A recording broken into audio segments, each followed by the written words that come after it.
नमस्कार दोस्तों, कैसे हो? उम्मीद है कि ठीक ही होंगे। तो आज हम पढ़ेंगे एनसीईआरटी 7th क्लास ज्योग्राफी का चैप्टर नंबर 7 या 7वां चैप्टर, जिसका नाम है मानवीय पर्यावरण, बस्तियाँ, परिवहन एवं संचार। क्या है? मानवीय पर्यावरण, बस्तियाँ, परिवहन एवं संचार। तो पहले हम 6 चैप्टर क्लियर कर चुके हैं और आप लोगों का रेस्पॉन्स भी अच्छा आया था और उम्मीद है कि आगे भी आपका रेस्पॉन्स अच्छा आएगा। मैं अपनी तरफ से पूरी कोशिश करूंगा कि आपको चैप्टर में कुछ भी चीज़ छोड़ी ना जाए और सारी चीज़ों को क्लियर करूं। चाहे वीडियो 40 मिनट का हो, चाहे 50 मिनट का हो, कोई दिक्कत नहीं है। जो और लोग हैं वो पढ़ाते हैं, टीचर हैं, खैर अपने हिसाब से सारे ठीक पढ़ाते होंगे, लेकिन मैं यही कहूँगा कि जो 20 मिनट का होता है, 5 मिनट का होता है, 10 मिनट का होता है, उसमें पूरी चीज़ें कवर नहीं हो पाती। मैं आपकी सारी चीज़ों को कवर करूँगा, पूरे चैप्टर को कवर करूँगा और कोई भी कमी ना रहे, यही करूँगा। ठीक है, आगे देखते हैं। हम चैप्टर को स्टार्ट करते हैं कि अध्याय 1 में आप पढ़ चुके हैं कि प्रारंभिक मानव भोजन, वस्त्र एवं आवास के लिए पूर्ण रूप से प्रकृति पर निर्भर था। जो प्राचीन मानव था या प्रारंभिक मानव था, वो जो भोजन के लिए, वस्त्र के लिए, सब पूर्णतः वो प्रकृति पर ही निर्भर था। लेकिन समय के साथ उसने नए कौशल विकसित करके खाद्य पदार्थों का उत्पादन, घर बनाने, यातायात एवं संचार के बेहतर साधनों का विकास किया। लेकिन धीरे धीरे उसने विकास किया। पहले घर बनाया, घर बनाने के बाद में फिर उसने यातायात के चीज़ों को साधनों के रूप में, फिर संचार के लिए, फिर बेहतर साधनों का विकास किया। मतलब तकनीकी को धीरे धीरे उसने उन्नत किया था। इस प्रकार उसने अपने आवास के वातावरण को अपने अनुकूल बनाया। जहाँ पर वो रहता था, उसको जो वातावरण था उसने अपने अनुकूल उसको बना लिया। बस्तियाँ किसे कहते हैं? देखते हैं। बस्तियाँ वे स्थान जहाँ लोग अपने लिए घर बनाते हैं, उसे हम बस्तियाँ कहते हैं। प्रारंभिक मनुष्य वृक्षों एवं गुफाओं में निवास करते थे। जो पहले के मनुष्य थे वो वृक्षों एवं गुफाओं में निवास करते थे। जब उन्होंने फसलें उगाना आरंभ किया तो उनके लिए एक जगह स्थायी घर बनाना आवश्यक हो गया। क्यों आवश्यक हो गया? देखो, कोई भी इंसान है जब घर बनाता है, या पहले जो आदिम मानव था वो मतलब इस तरीके से गुफाओं में, कंदराओं में या फिर कहीं पहाड़ों पे, पेड़ों पे रहता था और खानाबदोश ज़िंदगी जीता था। लेकिन जब उसने धीरे धीरे चीज़ों को सीखा और अनाज पैदा करना सीखा, जब उसने अनाज पैदा करना सीखा तो कहीं पर उसने बीज डाल के उसने बीजों को लगा दिया। अब बीज लगाने के बाद में उससे उनकी जानवरों की रक्षा करनी थी। अब जानवरों से रक्षा करने के लिए उसे वहाँ पर रहना पड़ा। अब रहना पड़ा तो फिर उसे वहाँ पर घर भी बनाने की ज़रूरत महसूस हुई, तो उसने घर भी बनाया। तो इस तरीके से उसने एक जगह पर रहना स्टार्ट कर दिया। बस्तियों का विकास नदी घाटियों के निकट हुआ, क्योंकि वहाँ पर्याप्त मात्रा में जल उपलब्ध था।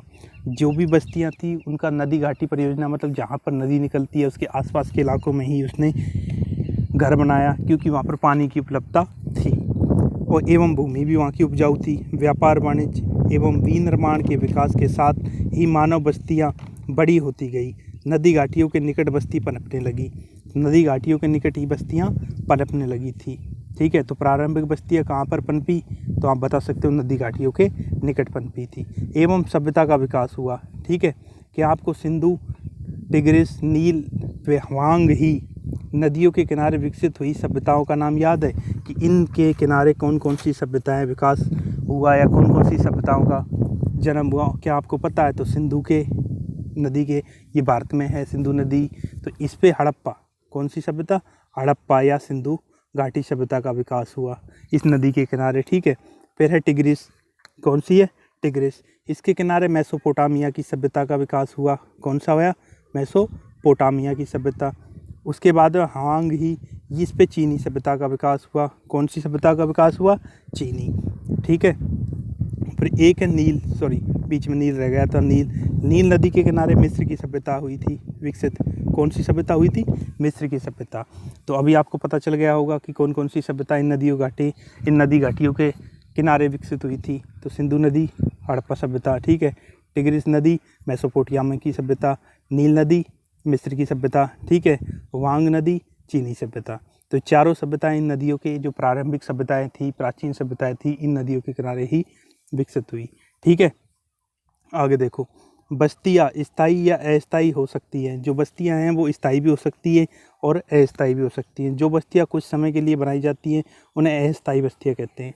जो बस्तियों को हम कुछ समय के लिए बनाते हैं उन्हें हम अस्थायी बस्तियाँ कहते हैं। ठीक है, या कहीं जैसे जंगलों में, गर्म एवं ठंडे रेगिस्तानों में तथा पर्वतों के निवासी अक्सर अस्थायी बस्तियाँ बनाते हैं और उनमें ही रहते हैं। कैसे कि कहीं कोई पर्वत की गुफा है उसमें रहे। क्यों रहते हैं? क्योंकि लोग खानाबदोश ज़िंदगी व्यतीत करते हैं और वो घुमंतु होते हैं। घुमंतु का मतलब अगर मौसम अनुकूल है तो यहाँ पे रहे, उसके बाद मौसम अनुकूल नहीं हुआ तो किसी और खाने की तलाश में दूसरी जगह चले गए। ठीक है, जैसे जानवरों को चराने वाले या जो भी हैं, आकेटक है या संग्राहक है। ठीक है, देश वे आकेटक, संग्राहक स्थानांतरी कृषि एवं ऋतु प्रवास करते हैं। क्यों करते हैं? क्योंकि उन्हें एक जगह खाना की कमी हो जाती है तो दूसरी जगह चले जाते हैं, या जलवायु अनुकूल नहीं रह जाती तो वो दूसरी जगह चले जाते हैं। 2-3 कारण हैं। ठीक है, लेकिन आज अधिकांश बस्तियाँ आज स्थायी बस्तियाँ हैं। जो आज के समय में जो बस्तियाँ हैं वो सारी स्थायी है। इन बस्तियों में लोग रहने के लिए घर बनाते हैं। ठीक है, तो ये मानव बस्ती का चित्र दे रखा है, ये स्थायी बस्ती है। कौन सी बस्ती है? स्थायी बस्ती है। ठीक है, चित्र आपको दिख रहा होगा। आगे देखो, फटाफट चैप्टर को क्लियर करते हैं। अगर किसी को कोई प्रॉब्लम आए या किसी भी चीज़ की कोई दिक्कत हो तो आप मुझे मैसेज कर सकते हो। ठीक है, आगे देखो, तो ऋतु प्रवास के बारे में जान लेते हैं। क्या होता है? लोगों के मौसमी आवागमन को ऋतु प्रवास कहते हैं। जो लोग पशु पालते हैं वे मौसम में परिवर्तन के अनुसार नए चारागाहों की खोज में निकल जाते हैं। समझ में आ गया कि जो जानवर पालते हैं वो एक मौसम में यहाँ पर रहते हैं कि उनके अनुकूल है, उसके बाद में वो दूसरी जगह चले जाते हैं क्योंकि यहाँ पर मौसम अनुकूल नहीं रह जाता, या फिर चारागाहों की तलाश में भी वो चले जाते हैं। ठीक है, आगे देखो, मैरी का जन्मदिन था। केक काटने के लिए उसने अपने मित्रों के साथ गुरप्रीत की प्रतीक्षा कर रही थी। आखिरकार थकी, खांसती, हाँफती हुई गुरप्रीत पहुंची। उसने बताया कि अत्यधिक यातायात जाम था, मतलब ट्रैफिक था। मैरी की माँ मिसेस थॉमस ने गुरप्रीत की पीठ थपथपाकर गहरी सांस भरी। ओह, हमारे शहर में बहुत प्रदूषण है, ये मैरी की माँ बोल रही है। प्रसाद हाल ही में गांव से आया है। उसने पूछा, शहरों में इतना प्रदूषण तथा यातायात जाम क्यों होता है? शहरों में बढ़ती आबादी के कारण दिन प्रतिदिन वाहनों की संख्या बढ़ती जा रही है, मैरी के पिता थॉमस ने कहा। तो उन्होंने पूछा था कि इतना प्रदूषण और यातायात क्यों हो रहा है? क्योंकि यहाँ पर जनसंख्या, मैरी के पिता ने कहा कि यहाँ पर जनसंख्या लगातार बढ़ रही है। मैरी ने पूछा, तब लोग शहर क्यों आते हैं? उसकी माँ ने उत्तर दिया, वे यहाँ नौकरी, बेहतर शिक्षा एवं चिकित्सीय सुविधा के लिए आते हैं। देखो, नौकरी मिलती है शहरों में, बेहतर शिक्षा मिलती है और मेडिकल की सुविधा भी होती है, इसलिए ही वो शहरों में आते हैं। मैरी ने फिर पूछा, यदि इतनी अधिक संख्या में लोग शहरों में आते रहेंगे तो सारे लोग कहाँ रहेंगे? एक सवाल था बच्चे के कि अगर इतनी लगातार आते रहे शहरों में तो फिर बाद में सारे लोग कहाँ रह पाएंगे? मिसेस थॉमस ने कहा, यही कारण है कि अत्यधिक संख्या में गंदी बस्तियाँ एवं अवैध कब्जे वाली बस्तियाँ दिखाई देती है, जहाँ लोग भीड़ भाड़ एवं अस्वास्थ्यकारी परिस्थितियों में रहते हैं। शहरों में जल एवं विद्युत की कमी सामान्य समस्या है। जल का मतलब है पानी की, और बिजली की समस्या एक सामान्य है। ठीक है, प्रसाद ने कहा, हमारे गांव में बड़ा सिनेमाघर, अच्छी सुविधाएं वाले स्कूल एवं अच्छे अस्पताल नहीं हैं, लेकिन हमारे यहाँ बहुत सारी खाली भूमि एवं सांस लेने के लिए ताज़ी हवा है। तो ये कौन कह रहा है? प्रसाद कह रहा है ये बात को। ठीक है, आगे देखते हैं। जब मेरे दादाजी बीमार हुए तो उनको शहर के अस्पताल में लाना पड़ा था। प्रसाद गांव से आया, वो बता रहा है जब उसके दादाजी बीमार हुए तो उन्हें शहर में ही लेके आना पड़ा था। ऊपर दिए गए संवाद से बस्तियों के दो विभिन्न चित्र हमारे सामने आते हैं, ग्रामीण एवं शहरी बस्तियाँ। गांव ग्रामीण बस्तियाँ होती है जहां लोग कृषि काम करते हैं, मत्स्य पालन, मछली पालन करते हैं, वानिकी यानी वनों से जो भी चीज़ लकड़ी वगैरह और भी कोई काम है वो करते हैं, दस्तकारी करते हैं एवं पशुपालन संबंधी कार्य करते हैं। तो सिंपल सी बात है कि जो गांव के लोग हैं वो क्या क्या काम करते हैं? तो देखो, कृषि से संबंधित काम करते हैं, मत्स्य मछली पालन से करते हैं, वानिकी वनों से जो भी चीज़ें होती है या जो भी सामान इकट्ठा कर सके या उनसे संबंधित कोई काम हो, दस्तकारी करते हैं, पशुपालन करते हैं, ये काम सब गाँव के लोग करते हैं। ग्रामीण बस्ती सघन या प्रकीर्ण हो सकती है। सघन का मतलब होता है घनी, प्रकीर्ण का मतलब होता है छितरी हुई या कम। सघन बस्तियों में घर पास पास बने होते हैं। ठीक है, सघन बस्तियाँ होती है उसमें घर पास पास बने होते हैं। आपको दो चित्र दिख रहे होंगे, यहाँ पर ये सघन बस्ती है जिसमें घर बिल्कुल पास पास चिपके हुए बने हुए, जो कि शहरों में होता है अक्सर ऐसा। गंदी बस्तियों में तो, या फिर जो बस्तियाँ होती हैं उनमें तो और भी हालत ख़राब होती है। और ये गाँव का है, तो यहाँ पर आपको घर दूर दूर मिल रहे हैं। या पहाड़ी प्रदेश का समझिए, पहाड़ी प्रदेश का है तो यहाँ पर घर दूर दूर है। ठीक है, प्रकीर्ण बस्तियों यानी छितरी हुई बस्तियों में लोगों के घर दूर दूर व्यापक क्षेत्र में फैले होते हैं। इन प्रकार की बस्तियां मुख्यतः पहाड़ी क्षेत्रों में, घने जंगलों में एवं अति विषम जलवायु वाले क्षेत्रों में पाई जाती है। अब सिंपल सा सवाल आएगा कि जो छितरी हुई बस्तियां है या फिर प्रकीर्ण प्रकार की बस्तियाँ वो कहाँ पर मिलती है? वो मिलती है पहाड़ी क्षेत्रों में, घने जंगलों में, या अति विषम जलवायु वाले क्षेत्रों में। विषम का मतलब होता है कि जो अनुकूल ना हो या डिफ़िकल्ट हो, ठीक है। आगे देखो, ग्रामीण क्षेत्रों में लोग अपने पर्यावरण के अनुकूल घर बनाते हैं। अत्यधिक वर्षा वाले क्षेत्रों में ढाल वाली छत बनाते हैं। जिन स्थानों में वर्षा के समय जल का जमा होता है वहाँ ऊंचे प्लेटफार्म अथवा स्टिल्ट पर घर बनाए जाते हैं। तो किस तरीके के होते हैं घर, उनके बारे में बता देता हूँ मैं तुम्हें। जो ऊंचे प्लेटफार्म पर घर बने हुए होते हैं या स्टिल्ट पर घर बने हुए होते हैं, वो देखो इस तरीके के घर होते हैं। नीचे लकड़ी का होता है, क्योंकि यहाँ पर नीचे पानी भर जाता है। ये पानी दिख भी रहा होगा तुम्हें, जल, ठीक है। अब इसके कारण नीचे वो इतनी ऊंचा बनाते हैं ताकि ऊपर पानी की दिक्कत ना आए, ऊपर पानी ना पहुँच पाए, ठीक है। आगे देखो, गर्म जलवायु वाले क्षेत्रों में मिट्टी को मोटी दीवार वाले घर बनाए जाते हैं। जहाँ पर गर्म जलवायु होती है वहाँ पर मिट्टी की मोटी दीवार होती है। ये दीवार किसकी होती है? मोटी होती है। साथ में ये घास फूस की भी दीवार होती है। तो इसको इस तरीके से मोटी कर दी जाती है और घास फूस लगा के, ताकि इसमें गर्म हवा अंदर ना जा सके या गर्मी अंदर ना जा सके, ठीक है। जिनकी छतें फूस की बनी होती है। फूस समझ जाते होंगे, फूस क्या होता है? जो एक तरीके से घास फूस ही होता है, घास ही होता है। स्थानीय सामग्री जैसे पत्थर, पंख, चिकनी मिट्टी, तृण का मतलब होता है पत्ते वगैरह आदि का उपयोग करके घर बनाए जाते हैं। तो गाँव में इस तरीके के घर बनाए जाते हैं। नगरीय बस्तियों में नगर छोटी एवं शहर उनसे बड़ी बस्तियाँ होती है। नगरीय क्षेत्रों में जो छोटे नगर होते हैं वहाँ पर छोटी बस्तियाँ, और बड़े नगर होते हैं वहाँ पर बड़ी बस्तियाँ होती हैं। नगरीय क्षेत्रों में लोग निर्माण, व्यापार, सेवा में कार्यरत होते हैं। अपने राज्यों के कुछ गांव, नगरों एवं शहरों का नाम लिखिए, आप बता सकते हो। तो एक क्वेश्चन आ रहा है कि नगरीय क्षेत्रों में लोग क्या करते हैं? तो नगरीय क्षेत्रों में लोग करते हैं निर्माण का यानी जो भी भवन निर्माण या और कोई चीज़ें, व्यापार करते हैं। और सेवा क्षेत्र, सेवा का मतलब था नौकरी से संबंधित काम करते हैं। अभी पहले मैंने ग्रामीण क्षेत्रों के बारे में बताया था, ग्रामीण क्षेत्र में लोग क्या करते हैं, अब ये नगरीय क्षेत्र में हो गया। तो दोनों चीज़ें समझ में आई गई होंगी, ठीक है। आगे देखो, अब हम देखते हैं परिवहन। किसके बारे में देखते हैं? परिवहन। तो परिवहन को बोलते हैं जो भी ट्रांसपोर्ट के जितने भी साधन हैं या जो भी चीज़ चल रही है उन सबको हम परिवहन के अंतर्गत आते हैं, ठीक है। उससे पहले एक बार हम एक घर देख लेते हैं, बर्फ़ से बना हुआ। ये बर्फ़ का बना हुआ घर दिख रहा है, तो इसका फ़ोटो भी दिख रहा है इसमें, ठीक है। आप बर्फ़ से बने हुए आवास कहाँ पाते हैं, उन्हें कौन बनाता है एवं वो क्या कहलाते हैं? देखो, ये जो बर्फ़ का घर है बना हुआ, इसको हम कहते हैं इग्लू। क्या कहते हैं? इग्लू। इस तरीके का घर बना हुआ होता है उसे इग्लू कहते हैं। ये घर बनते हैं बर्फ़ वाले प्रदेशों में। तो इस तरीके से बनते हैं ताकि ये यहाँ से अगर ऊपर से बर्फ़ भी गिरे तो ये बर्फ़ नीचे निकल जाए और इसके अंदर गर्मी रहे, ठीक है। तो ये साइबेरिया वाले प्रदेश में बनाए जाते हैं, टुंड्रा प्रदेश में बनाए जाते हैं, जहाँ पर अत्यधिक ठंड होती है और ज़्यादा बर्फ़ गिरती है, ठीक है। आगे देखो, अब हम परिवहन के बारे में देख लेते हैं थोड़ा सा कि परिवहन के बारे में क्या है। परिवहन लोगों एवं सामान के आवागमन के साधन होते हैं। बिल्कुल होते हैं। पुराने समय में अधिक दूरी की यात्रा करने में अत्यधिक समय लगता था, बिल्कुल लगता था। उस समय लोग पैदल चलते थे एवं अपने सामान को ढोने के लिए पशुओं का उपयोग करते थे। पहिए की खोज से परिवहन आसान हो गया। जब से पहिए की खोज हुई तब से परिवहन आसान हो गया। समय के साथ परिवहन के विभिन्न साधनों का विकास होता गया, लेकिन आज भी लोग परिवहन के लिए पशुओं का उपयोग करते हैं।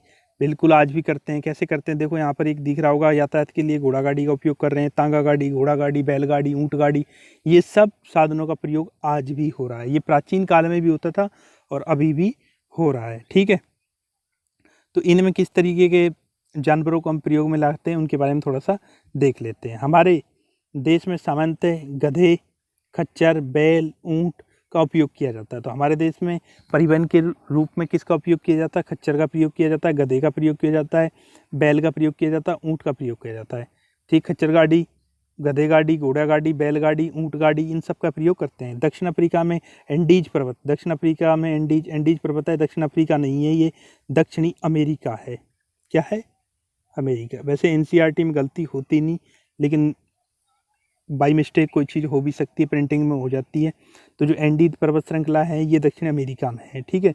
तो दक्षिण अमेरिका में एंडीज पर्वत के क्षेत्र में लामा, कौन सा? लामा। ये देखो, लामा का उपयोग इसी तरह होता है जैसे तिब्बत में याक का प्रयोग होता है। ये साधन या परिवहन के रूप में प्रयोग हो रहा है। तो हम सबसे पहले देखेंगे लामा क्या होता है, उसके बाद देखेंगे याक। ठीक है, तो दोनों के बारे में तुम्हें पिक्चर्स दिखाऊंगा और पिक्चर्स को देखकर तुम्हें बताना है कि, या फिर तुम्हें बताना नहीं है, मैं खुद बताऊंगा कि ये तो लामा होता है और ये याक होता है। ठीक है, तो अभी देखो दोस्तों, ये एक तरीके का जानवर है जिसको लामा बोलते हैं। ये दक्षिण अमेरिका में मिलता है। कहाँ पे मिलता है? दक्षिण अमेरिका में। और एंडीज पर्वत, कौन सा है? एंडीज पर्वत के आसपास में। ये एक ऊँट की तरह होता है, कुछ तो हमें ऊँट की तरह लग रहा होगा। ठीक है, ये ऊँट गाड़ी की तरह, इसमें सामान ढोने के लिए काम में लिया जाता है। इसके मतलब से जो ब्लड होता है वो बहुत ज़्यादा, क्या नाम है, हीमोग्लोबिन की मात्रा ज़्यादा होती है, ऑक्सीजन की मात्रा भी ज़्यादा होती है, जिससे पहाड़ी प्रदेशों में या पत्थरी प्रदेशों में ऊपर सामान को ढोता है, जिसके कारण इसके खून है वो थोड़ा इस तरीके होता है, ऑक्सीजन ज़्यादा होती है तो इसको ज़्यादा दिक्कत नहीं आती। ठीक है, ये कहाँ होता है? एंडीज पर्वत में। एक चित्र से और दिखा देता हूँ तुम्हें मैं इसमें। ठीक है, ये देखो, ये दो चित्र हैं, ये दोनों किसके हैं? लामा के। ठीक है, कहाँ मिलता है? दक्षिण अमेरिका में। ठीक है, आगे देखो, अब एक चित्र हमें याक का और दिखाते हैं, जो कि कहाँ पे मिलता था? तिब्बत में। ठीक है, तो देखो दोस्तों, ये है याक। ये क्या है? याक। याक किसे कहते हैं? ये होता है एक तरह का जंगली बैल। तो ये पहाड़ी या हिमालय प्रदेश में इसका प्रयोग किया जाता है सामान ढोने के लिए। किसके लिए प्रयोग किया जाता है? सामान ढोने के लिए। कहाँ पर किया जाता है? तिब्बत में। तिब्बत में, ठीक है, और या फिर हिमालय प्रदेश में। हिमालय प्रदेश में। ठीक है, समझ में आ गया ना? अब वापस हम चैप्टर पे आते हैं। ठीक है, दोनों चित्र देखे हैं आपने। अब इसमें लामा भी समझ में आ गया होगा और याक भी समझ में आ गया होगा। ठीक है, अब वापस हम टॉपिक पे आ जाते हैं। तो दोनों पिक्चर्स देखने के बाद में अब आगे चलते हैं हम। क्या है? प्रारंभ में अन्य देशों के व्यापारियों को भारत पहुंचने में अनेक महीने लग जाते थे। वे समुद्री मार्ग से या स्थलीय मार्ग से आते थे, या तो समुद्र से आते थे या फिर ज़मीन से आते थे। हवाई जहाज़ यात्रा ने परिवहन को द्रुत बना दिया। आज भारत से यूरोप जाने के लिए करीब 6 से 8 घंटे का समय लगता है। ठीक है, जबकि पहले 6 महीने लग जाते थे। इस प्रकार परिवहन के आधुनिक साधन समय एवं ऊर्जा की बचत करते हैं। जो आधुनिक साधन है वो समय की भी बचत करते हैं और ऊर्जा की भी बचत करते हैं। अब हम देखते हैं परिवहन के साधनों के रूप में कि क्या क्या साधन हैं परिवहन के और किस तरीके के हैं, उनके बारे में थोड़ा सा देख लें। परिवहन के साधनों को 4 भागों में बांटा गया है या 4 प्रकार के हैं। एक तो सड़क मार्ग है, एक रेल मार्ग है, एक जल मार्ग है, एक वायु मार्ग है। सड़क मार्ग जो कि स्थल ज़मीन पर होता है, रेल मार्ग है ये भी बिल्कुल ज़मीन पर होता है, जल मार्ग है जल के द्वारा जो यात्रा की जाती है, और वायु मार्ग है जो हवा में जाते हैं। ठीक है, तो इनके बारे में देख लेते हैं। उससे पहले एक थोड़ा सा ये देख लेते हैं कि आप जानते हैं भारत में अनेक राष्ट्रीय एवं राजमार्ग है। राष्ट्रीय भी हैं और राज्य के भी अपने राजमार्ग है। भारत में एक्सप्रेस वे का निर्माण नवीनतम है। एक्सप्रेस वे अभी शुरू हुआ है बनना। ठीक है, अभी कुछ सालों में बने हैं। स्वर्ण चतुर्भुजीय महामार्ग दिल्ली, मुंबई, चेन्नई, कोलकाता को जोड़ता है। ठीक है, आगे देखो, अब इसमें आगे देखते हैं हम क्या है। तो आगे देखने से पहले सड़क मार्ग के बारे में देखते हैं हम कि सड़क मार्ग के बारे में क्या क्या चीज़ें हैं, उनके बारे में देख लेते हैं। कम दूरी के सबसे अधिक उपयोग में किए जाने वाले सड़क मार्ग है। जो कम दूरी के लिए हम जो सबसे ज़्यादा उपयोग करते हैं वो सड़क मार्ग का ही करते हैं। सड़कें पक्की या कच्ची 2 प्रकार की हो सकती हैं। तो कच्ची सड़कें भी होती हैं, पक्की सड़कें भी होती है। दोनों का चित्र भी दे रखा है यहाँ पर। ये पक्की सड़क है, ये कच्ची सड़क है। ठीक है, आगे देखो, मैदानी क्षेत्रों में सड़कों का घना जाल बिछा होता है। जहाँ पर मैदानी क्षेत्र होता है, क्योंकि मैदानी क्षेत्रों में ज़्यादा सड़कें बनी हुई होती हैं, इसलिए बनी होती है, वहाँ पर बनाने में ज़्यादा दिक्कत नहीं आती, खर्चा भी कम होता है। ठीक है, क्योंकि पूरा इलाका प्लेन होता है। मरुस्थलों, वनों, ऊंचे पर्वतों जैसे स्थानों पर भी सड़कें बनी हुई है, लेकिन वहाँ पर थोड़ी दिक्कत आती है। हिमालय पर्वत पर मनाली लेह राजमार्ग विश्व का सबसे ऊंचे सड़क मार्गों में से एक है। सबसे ऊंचा नहीं है, लेकिन सबसे ऊंचे सड़क मार्गों में से एक है। भूमिगत सड़कों को भूमिगत मार्ग सबवे कहते हैं। इसके अलावा फ्लाईओवर भी होते हैं या उत्थित संरचनाओं के ऊपर बनाए जाते हैं। अगर नीचे कोई दिक्कत है या कोई पहाड़ है या कुछ भी है या फिर कोई और किसी को अंडरपास कर रहे हैं तो हम फ्लाईओवर बनाते हैं। ठीक है, तो ये तो थी सड़कों के बारे में। आगे देखो, अब हम देखते हैं रेल मार्ग के बारे में। तो रेल मार्ग के द्वारा तीव्रता से एवं कम खर्च में लोगों का आवागमन एवं भारी सामान को ढोने का कार्य होता है। वाष्प का मतलब होता है भाप के इंजन की खोज एवं औद्योगिक क्रांति ने रेल परिवहन के तीव्र विकास में सहायता प्रदान की। डीजल एवं विद्युत इंजनों ने व्यापक रूप से वाष्प के इंजनों का स्थान ले लिया। पहले भाप के इंजन चलते थे, बाद में डीजल और पेट्रोल के चलने लगे थे। सुपरफास्ट रेलगाड़ियों से परिवहन की गति और तीव्र हो गई। आजकल तो सुपरफास्ट के अलावा बुलेट ट्रेन भी आ गई है, जिससे कि यात्रा को हम और आसानी से कर सकते हैं। मैदानी भागों में रेल मार्गों का जाल व्यापक रूप से फैला हुआ है। क्यों फैला हुआ है? क्योंकि जो भी जितने मैदानी भाग है वहाँ पर हमें रेल मार्ग बनाने में ज़्यादा दिक्कत नहीं आती। उन्नत प्रौद्योगिकीय कौशल से दुर्गम पहाड़ी क्षेत्रों में भी रेल मार्ग बनाना संभव हो गया है। जो दुर्गम क्षेत्र थे, जहाँ पर पहाड़ थे या फिर कुछ और था, वहाँ पर भी रेल बनने लगी है, क्योंकि टेक्निक है वो बिल्कुल अच्छी टेक्निक हम यूज करने लगे। लेकिन इनकी संख्या काफ़ी कम है। भारतीय रेल मार्ग का जाल भली भांति विकसित है। ये एशिया में सबसे बड़ा है। जो भारतीय रेल मार्ग का जो जाल है वो विकसित अवस्था में है और एशिया में सबसे बड़ा है। ठीक है, यहाँ पर एक दे रखा है, जैनिंग से लहासा के बीच चलने वाली रेलगाड़ी समुद्र से 4000 मीटर की ऊंचाई पर चलती है, जिसका सबसे ऊंचा बिंदु 5072 मीटर का है। तो ये देख सकते हो कि कितनी ऊंचाई पर भी हमने रेल बना ली। हमने मतलब इंसान ने। ठीक है, तो ये तो था रेल मार्ग के बारे में। अब रेल मार्ग के बारे में एक थोड़ा सा और जान लेते हैं कि एक रेल मार्ग दे रखा है, दुनिया का सबसे बड़ा रेल मार्ग है ये, जो कि रूस में है। रूस का एक जगह है व्लादिवोस्तोक। कौन सी जगह? व्लादिवोस्तोक या व्लादिवोस्तोक। इसकी यहाँ से जो जापान के यहाँ पर जापान है, जापान के यहाँ से रूस के पूर्वी हिस्से से लेकर ये यहाँ से क्रॉस करता हुए मॉस्को, रूस की राजधानी मॉस्को, वहाँ पर सेंट पीटर्सबर्ग है या लेनिनग्राद है, वहाँ तक ये जाता है, जिसकी लंबाई बहुत ज़्यादा है। ये दुनिया का सबसे बड़ा रेल मार्ग है। तो इसकी लंबाई है कितनी है? 9289 किलोमीटर। तो आप अंदाज़ा लगा सकते हो कि कितना बड़ा है। 9289 किलोमीटर इसकी लंबाई है, यहाँ से लेकर यहाँ से। ये दुनिया का सबसे बड़ा रेल मार्ग है। इसको यहाँ तक जाने में कम से कम 10 दिन लग जाते हैं। कितने दिन लग जाते हैं? 10 दिन लग जाते हैं। ठीक है, तो ये रेल मार्ग के बारे में हमने दे लिया। इसको बोलते हैं ट्रांस साइबेरियन रेल मार्ग। तो ये आए क्वेश्चन में कि दुनिया का सबसे लंबा रेल मार्ग कौन सा है, तो ट्रांस साइबेरियन रेल मार्ग है। इसकी लंबाई कितनी है, तो इसके बारे में भी तुम जान सकते हो कि 9289 किलोमीटर है। ठीक है, कहाँ से कहाँ तक है? व्लादिवोस्तोक से लेनिनग्राद तक, या फिर मॉस्को के पास में एक जगह है जिसको बोलते हैं लेनिनग्राड। ठीक है, तो अब देखते हैं हम आगे जल मार्ग के बारे में। किसके बारे में देखते हैं? जल मार्ग के बारे में। आप पहले पढ़ चुके हैं कि प्रारंभिक समय में परिवहन के लिए जल मार्ग का उपयोग किया जाता था। अधिक दूरी में भारी एवं बड़े आकार वाले सामानों को ढोने के लिए जलमार्ग सबसे सस्ता साधन होता है। जलमार्ग है ये अधिक दूरी के लिए, और सबसे जो भारी सामान होता है उसे ढोने के लिए सबसे सस्ता है। ये मुख्यतः दो प्रकार के होते हैं। एक होता है अंतर्देशीय और दूसरा होता है समुद्री मार्ग। अंतर्देशीय मतलब देश के अंदर ही इसको चलता है, या देश के अंदर ही इसमें जो भी नदियाँ हैं, झीलें हैं, उसमें हम इसको यूज करते हैं। उसके अलावा आता है समुद्री मार्ग। इससे हम दूसरे देशों के पास भी या दूसरे देशों के साथ भी व्यापार कर सकते हैं, या फिर सामान को ले जा सकते हैं, या फिर लेके आ सकते हैं। ठीक है, तो ये दो प्रकार का होता है। अब देखो, नाव्य नदियों, झीलों का उपयोग अंतर्देशीय जलमार्गों के लिए होता है। कुछ महत्वपूर्ण अंतर्देशीय जलमार्ग हैं जो कुछ महत्वपूर्ण है दुनिया के। अंतर्देशीय मतलब देश के अंदर ही बहने वाले, देश के अंदर ही जो जिनसे हम नाव के द्वारा या जहाज़ों के द्वारा परिवहन के रूप में प्रयोग करते हैं, वो कौन कौन से हैं?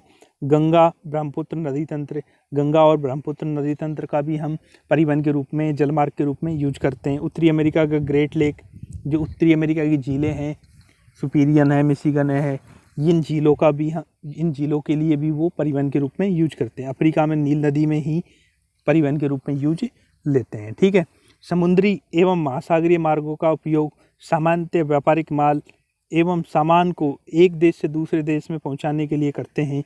ये मार्ग पत्तनों का मतलब होता है जो बंदरगाह होते हैं, ये मार्ग पत्तनों से जुड़े होते हैं। विश्व के कुछ महत्वपूर्ण पत्तन जिनके बारे में देख लेते हैं, कौन कौन से हैं।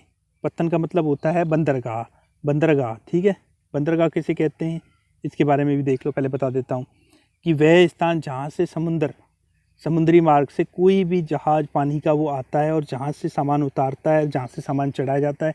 एक तरीके के वजह से बस स्टैंड होता है, उसी की तरह ये होता है। वहीं से सामान भरते हैं और वहीं पे सामान उतारते हैं, उसे कहते हैं हम बंदरगाह। ठीक है, तो ये प्रमुख दुनिया के जो बंदरगाह उनके बारे में देख लेते हैं। एशिया में सिंगापुर है एवं मुंबई। उत्तर अमेरिका में न्यूयॉर्क एवं लॉस एंजिल। दक्षिण अमेरिका में रियो डी जनेरा, ये ब्राज़ील में है। अफ्रीका में डरबन एवं केप टाउन। ठीक है, ऑस्ट्रेलिया में सिडनी, यूरोप में लंदन। ये बंदरगाह हैं जो इम्पोर्टेंट है। क्या आप विश्व के कुछ और पत्तनों के बाद नाम बता सकते हैं या फिर और बंदरगाहों के नाम बता सकते हैं? बिल्कुल बता सकते हैं। मैं तुम्हें टॉप 10 के बारे में बताऊंगा, दुनिया के सबसे बड़े कौन कौन से, उनके बारे में मैं तुम्हें यहाँ पर चित्र दिखाता हूँ। ठीक है, उस चित्र को आपको या तो पिक्चर्स ले लेनी है या फिर नोट कर लेना है। ठीक है, अभी दिखाता हूँ। देखो, ये हैं विश्व के सबसे बड़े बंदरगाहों की सूची। विश्व के 10 सबसे बड़े बंदरगाह हैं। सबसे बड़ा संगाई है बंदरगाह, यही चीन में है। उसके बाद सिंगापुर बंदरगाह, ये भी चीन में है। उसके बाद में शेनज़ेन है, ये भी चीन में है। हांगकांग बंदरगाह, ये भी हांगकांग में है, लेकिन ये चीन के अंडर में, चलो हांगकांग ही बोल सकते हैं, हांगकांग में। उसके बाद है बाकी के जो भी हैं, 5वां नंबर का, 6वां नंबर का, 7वां नंबर का, 8वां नंबर का, 9वां नंबर का, 10वां नंबर, इनको तुम्हें देख लेना है। देखना क्या है, इसका फ़ोटो खींच लो। क्या खींच लो? फ़ोटो। इनको उतार लो एक बार और फिर देख लेना है। ठीक है, तो वापस अब चैप्टर पे आ जाते। तो अभी हमने बंदरगाहों के बारे में देखा, विश्व के जो प्रमुख 10 बंदरगाह हैं उनके बारे में भी बता दिया। अब हम देखते हैं वायु मार्ग के बारे में। किसके बारे में देखेंगे? वायु मार्ग के बारे में। 20वीं सदी के आरंभ में विकसित यह परिवहन का सबसे तीव्र मार्ग है, मतलब सबसे तेज है। ईंधन की लागत अधिक होने के कारण ये सर्वाधिक महंगा है, क्योंकि इसमें ईंधन ज़्यादा यूज होता है, पेट्रोल ज़्यादा बढ़ता है। वायु यातायात खराब मौसम जैसे कोहरे, तूफान को प्रभावित होता है। यह यातायात का अकेला साधन है जो सर्वाधिक दुर्गम एवं दुरूह स्थानों तक पहुंच सकता है, विशेष रूप से जहां सड़क एवं रेल मार्ग नहीं है। हेलीकॉप्टर अगम्य स्थानों एवं संकटकालीन परिस्थितियों में लोगों को बचाने एवं भोजन, जल, कपड़े एवं दवाइयाँ बांटने के लिए एक बहुत उपयोगी साधन है। कुछ महत्वपूर्ण हवाई पत्तन हैं, दिल्ली है, मुंबई है, न्यूयॉर्क है, पेरिस है, फ्रैंकफर्ट है एवं काहिरा है।